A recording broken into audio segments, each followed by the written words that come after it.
because the more mobile you are, the more job opportunities you have, the wider region you can cover in looking for a job. And right now, there are a lot of people looking for jobs. So the more region that they can cover, or the region they can cover, the better off they're going to be.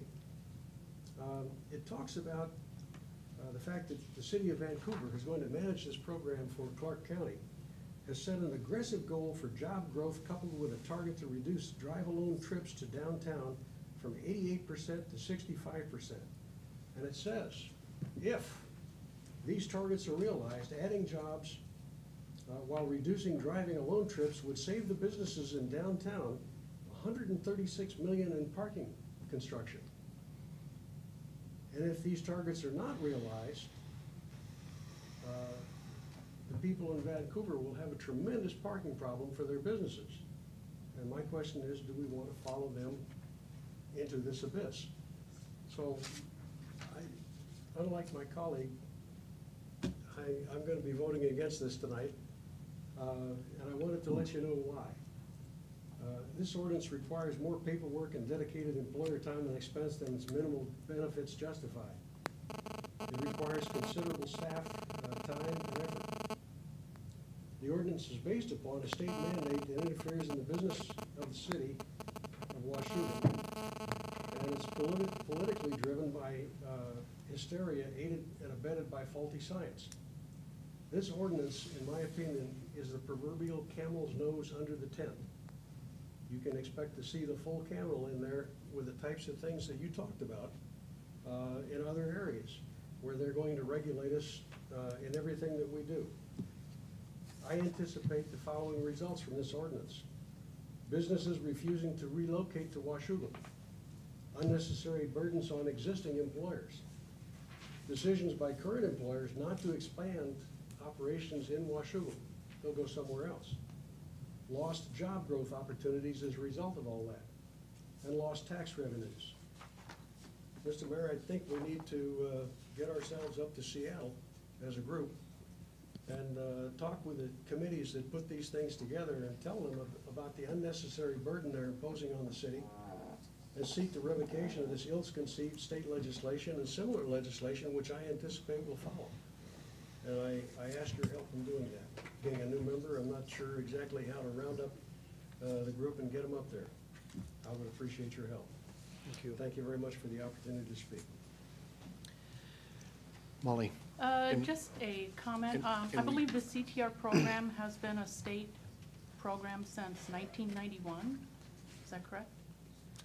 And it only affects employers within each jurisdiction who employ more than 100 employees, and there's some certain guidelines on when they go back and forth to work.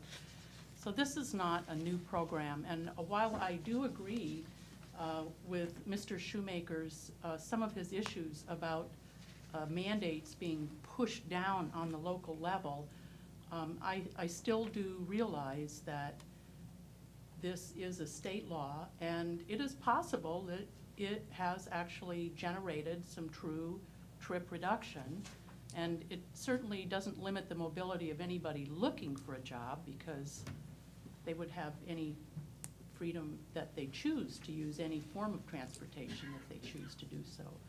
So while I do hear and appreciate the concerns and thoughtful consideration of my colleagues, I will be voting yes on this.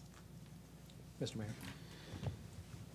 Mayor. In regards to the motion that's on the floor, which is to read by title only, I suggest that we keep further comments for right now to that motion if possible, so we can take that vote and then move on to discussion, further discussion when we move the main motion.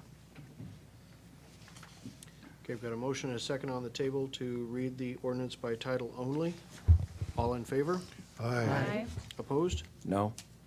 An ordinance repealing ordinance number 1372 relating to commute trip reduction and adopting a new ordinance related to commute trip reduction, with the new code sections being expanded, clarified, and restructured into a more efficient format. Mr. Mayor, I move that we pass, post, and publish in the usual manner. Second? Got a motion and a second. Additional comments? Mr. Mayor. I have gone through this code a couple of times, and I do appreciate the fact that it is clean code, and there aren't any typos, and it is very well put together as far as the updates are concerned, so thank you for that, for the staff. But regarding some specifics of the actual code itself, I wanted to get some clarification if that's possible. Specifically under section 10.35.110, which is page 12, which is titled Penalties. Under this section, I do not see necessarily where we limit the penalties to the employer. I think that's implied, but I wanted to get a little bit of clarification because under section B and subsection 1, it says that we're authorized to issue a notice of civil violation which shall contain the following: name and address of the person or persons to whom the notice of violation is directed. And my problem with that is that's not necessarily an employer. I mean, that's not limited to an employer, or is it? That's my question, is that limited to an employer, or is there somebody else who's subject to that? I think that my interpretation, help me out, Joanne, if you think I'm wrong here, is this does apply to employers only. And so they typically would have a person in their organization that would be directed to get notices to. And that's what this would apply to, is my interpretation. I believe that we have that on our city business licenses as well, do we not? Can you, A On the contact business- person. Business license applications. on the contact person for the city, yes. Okay, and number 5 on that same section, it talks about the notice of the violation being served to those persons at his last known address. Is that just legalese for following up on that business contact person then? Because it would seem to me that if we have a business, especially one that has more than 100 employees, that we should pretty much know how to contact them. And it wouldn't seem to be, I mean, this might be the best way to make sure that we can send out the notice, but it just doesn't seem right. I think that's probably just kind of a catch-all to make sure that they keep us supplied with an address, because if they move and they don't give us a new address, then we can still serve them at the address which they've designated to be the appropriate place to serve. Okay, all right, so then specifically it is the corporation or the employer, if it's say a sole-owned business, that is going to be subject to the fines, but not an individual within, say, a corporation. Right, it'd probably be like a registered agent, that would be the person to take legal notice for them. They designate somebody to be that person. Okay.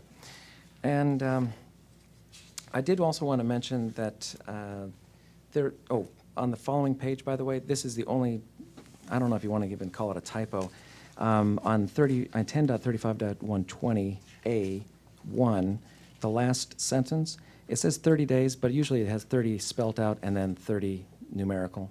Anyway, it's just missing there. I just happened to notice that. One thing I did want to mention specifically about this for the public's benefit, because this is a lot of code here, and I don't expect that the public has read through this. Specifically, if I understand correctly, it has 2 main elements to this code. One is mandatory requirements for the affected employers, and that is three different things, and those are pretty straightforward. Another one is additional program elements, and they get to pick 2 elements from a whole laundry list. And the one that catches your eye immediately on the laundry